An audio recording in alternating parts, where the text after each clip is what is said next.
अब एक बड़े राज्य की ओर बढ़ते हैं। ये भी चुनावी राज्य है। छत्तीसगढ़ मध्य प्रदेश के बाद बात करते हैं राजस्थान की। 25 सीटों वाला राजस्थान, और यहां दोनों बार से यानी 14 से और 2019 से बीजेपी ने क्लीन स्वीप किया है, यानी 25 की 25 सीटें निकाली हैं दोनों बार। आज के हालात में क्या दिखाई देता है वहां का हाल? वोट शेयर 49% बीजेपी के पास जा सकता है, 41% वोट कांग्रेस पार्टी के पास जा सकता है और अन्य को 10% वोट। मैं फिर क्लियर कर दूं, इसको विधानसभा चुनाव से आप मिलाइएगा मत। ये हम लोकसभा के नजरिए से किए गए सर्वे के नतीजे आपके सामने रख रहे हैं। 49% वोट नरेंद्र मोदी के नाम पर, 41% वोट कांग्रेस पार्टी को और 10% वोट अन्य को जाता हुआ दिखाई देता है। सीटों में देख लेते हैं। 25 सीटें जो सभी की सभी बीजेपी ने जीती पिछली बार और उससे पिछली बार। इस बार बीजेपी 23 सीट जीत सकती है। ये एक सीट का नुकसान होगा। कांग्रेस पार्टी 2 सीट, और ये दोनों सीटें जो हैं कांग्रेस पार्टी के खाते में जुड़ रही हैं। ये एक सीट का नुकसान हम इसीलिए कह रहे हैं इसको, क्योंकि एक सीट हनुमान बेनीवाल की सीट थी, लेकिन वो एलआई थे भारतीय जनता पार्टी के, इसीलिए हम कह रहे हैं कि 25 की 25 एनडीए के पास थी। अब वो अलग हो गए हैं, एक सीट वैसे अलग हो गई, और बीजेपी की अपनी 24 में से एक सीट और कम होती हुई दिखाई रही है। ओवरऑल एनडीए के खाते में से 2 सीटें जो हैं छिनती हुई दिखाई देती हैं आज के हालात के अंदर। ये राजस्थान है हर्षवर्धन जी।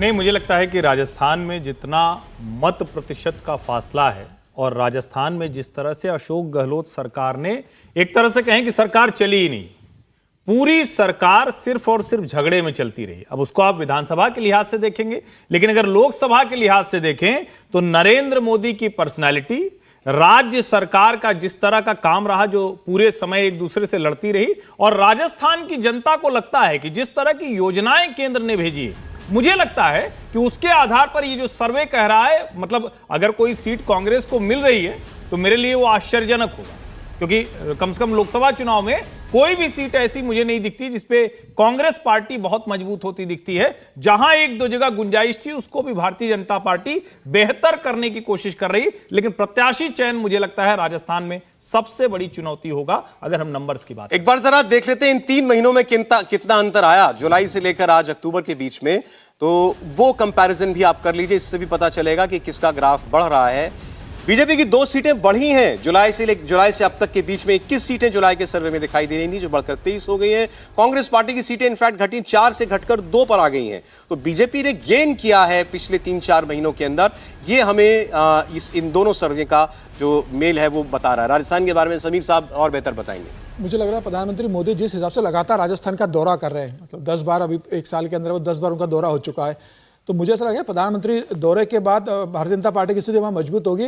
और जिस हिसाब से अशोक गहलोत का 5 साल का कार्यकाल रहा है कि सचिन पायलट बनाम अशोक गहलोत की लड़ाई हुई, वहाँ पर जिस हिसाब से अपराध बढ़े, महिलाओं के खिलाफ अत्याचार बढ़े, पार्टी के अंदर जिस तरफ से करप्शन बढ़ा हुआ है, तो मुझे लगता है इस सबका असर आने वाले लोकसभा चुनाव में भी दिखने को मिलेगा।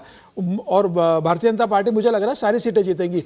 हो सकता है अगर कांग्रेस का यहाँ पर 2 सीटें निकल रही, तो जिस तरह से भारतीय जनता पार्टी ने मध्य प्रदेश के अंदर अपने सांसदों को, बड़े नेताओं को उतारा है, ऐसे हो सकता है कि राजस्थान में कांग्रेस सचिन पायलट को चुनाव लड़वा दे, या कोई अपने किसी बड़े नेता को वहाँ चुनाव लड़वा कर जीतने की कोशिश करे। तो 1 सीट कांग्रेस को मिल सकती है जिस हिसाब से राजस्थान का समीकरण है। मुझे लग रहा है 1 सीट कांग्रेस को इस बार नहीं, उससे ज़्यादा मिलने की कोई संभावना नहीं है किसी भी स्थिति में। और जैसे इसमें एक बड़ा फैक्टर 3 महीने में क्या अंतर आया, तो उसमें प्रधानमंत्री नरेंद्र मोदी का अग्रेसिव कैंपेन है। उनकी जो सभाएं राजस्थान के अंदर हो रही हैं और उनकी सभाओं में जो मुद्दे वो उठाते हैं, जी सनातन वाला मुद्दा भी रहेगा। सनातन का मुद्दा राजस्थान में भी काम कर रहा है आपका। सौरभ जी देखिए, राजस्थान के संदर्भ में मैंने जो कहा ना कि सरकार चली ही नहीं। आप सोचिए, करौली में दंगा होता है और मुख्यमंत्री अशोक गहलोत कहते हैं कि शांति की अपील वो गृह मंत्री अमित शाह और प्रधानमंत्री नरेंद्र मोदी करें। उनके जोधपुर में स्थिति हो जाती है। जयपुर में अभी पिछले 2-3 दिनों में जो कुछ हुआ, उसको संभालती हुई सरकार नहीं दिख पाती है। और इसके अलावा भी जो राजस्थान शांति प्रिय प्रदेश है, वहां जिस तरह के हालात दिखते हैं, वो पुराने जमाने के कुछ दूसरे राज्यों की याद दिलाते हैं, जो उनके ऊपर भारी पड़ सकता है। देखिए, राजस्थान की जनता के लिए तो आप इस बार हम केवल परंपरा की जो बताती है उसके हिसाब से बात करें। हर 5 साल में सरकार बदलती है विधानसभा में, तो इस लिहाज से अशोक गहलोत सरकार के जाने वाला ये वक्त है। हम केवल ट्रेडिशन की बात कर रहे हैं, वरना वहां कुछ भी हो जाए, चमत्कार कुछ नहीं कहा जा सकता।